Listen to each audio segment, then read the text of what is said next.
Hello' everyone, কিমাননো মছলাযুক্ত খানা খাব?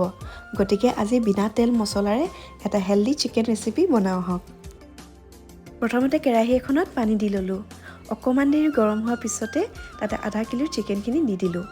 আলু, নিমখ, তাৰপিছত আদা নহৰুৰ পেষ্ট, বিলাহী, ফুলকবি, যিকোনো শাক পাচলি আপোনালোকে দিব পাৰে। আৰু তাতে ফুলকবিৰ পাতখিনিও দি দিলোঁ, গ্ৰীণ মটৰ, তাৰপিছত ক'লা জালুক অলপ, আৰু শেষত ধনিয়া দি দিলোঁ। আৰু আমাৰ একদম জিৰ' তেল জিৰ' মছলাৰ বইল চিকেন একদম ৰেডি। আহক এতিয়া প্লেটিং কৰোঁ।